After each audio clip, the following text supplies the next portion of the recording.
দোল পূর্ণিমার নিশি নির্মলয় আকাশ, ধীরে ধীরে বহিতেছে মলয় বাতাস।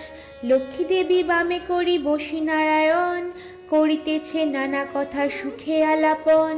সেই কালে বিনা হস্তে নারদ মুনিবর, লক্ষ্মী নারায়ণে নমি কহিল বিস্তর।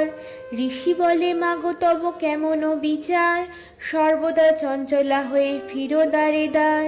মর্তবাসী সদা তাই ভুগেছে দুর্গতি, ক্ষণেকে তরে তব নাহি কোথা স্থিতি। প্রতিদিন অন্যভাবে সবে দুঃখ পায়, প্রতি গৃহে অনশন জীর্ণ শীর্ণকায়। নারদের বাক্য শুনি লক্ষ্মী ঠাকুরানী, সঘনে নিঃশ্বাস ত্যাজি কহে মৃদুবাণী। কভু না কাহার প্রতি আমি করি রোষ, নরনারী দুঃখ পায় নিজ কর্মদোষ। যাও তুমি ঋষিবর ত্রিলোক ভ্রমণে, ইহার বিধান আমি করিব যতনে। অতঃপর চিন্তি লক্ষ্মী নারায়ণে কয়, কি রূপে হরিব দুঃখ কহ দয়াময়। হরি কহে শুনো সতী বচন আমার, মর্তধামে লক্ষ্মীব্রত করহ প্রচার। বৃহস্পতিবারে মিলি যত এও গণে, সন্ধ্যাকালে পুঁজি কথা শুনি ভক্তি মনে। বাড়িবে ঐশ্বর্য তাহে তোমার কৃপায়, দুঃখ কষ্ট দূরে যাবে তোমার দয়ায়।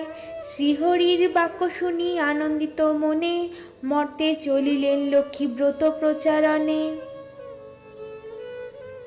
অবন্তী নগরে লক্ষ্মী হলো উপনীত, দেখিয়া শুনিয়া হলো বড়ই স্তম্ভিত।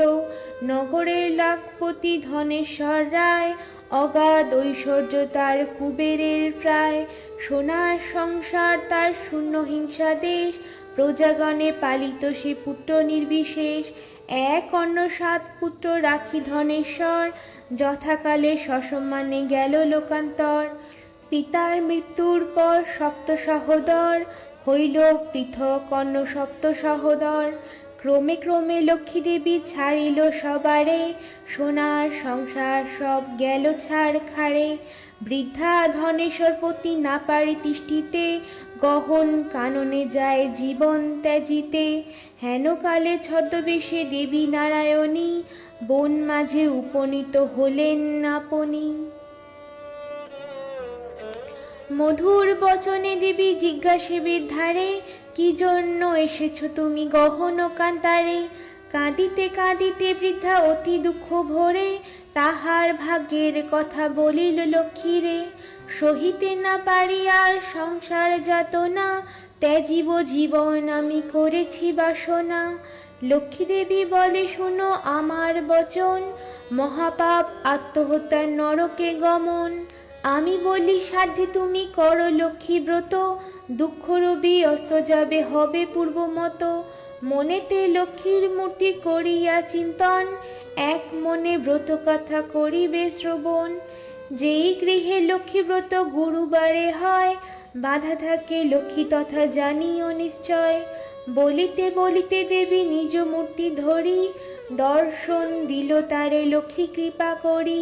মূর্তি হেরি বৃদ্ধা তারে প্রণাম করিল, আনন্দিত হয়ে বৃদ্ধা গৃহেতে ফিরিল।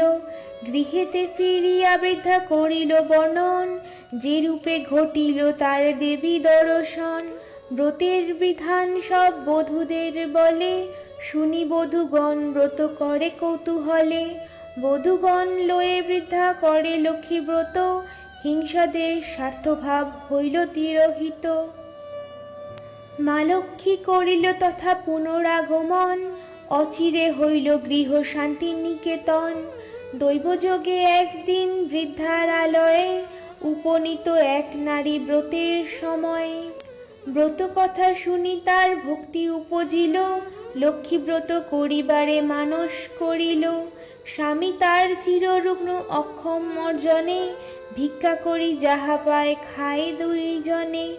এই কথা চিন্তি নারী করিছে কামনা, নীরোগ স্বামীকে কর চরণে বাসনা। ঘরে গিয়ে এও লয়ে কর লক্ষ্মী ব্রত, ভক্তিসহ সাধ্যী নারী পূজে বিধিমতো।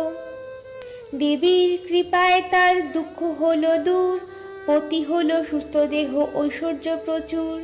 কালক্রমে শুভ দিনে জন্মালো তনয়, সংসার হইল তার সুখের আলয়। দয়াময়ী লক্ষ্মী মাতা সদয় হইল, রূপবান পুত্র এক তাহার জন্মিল।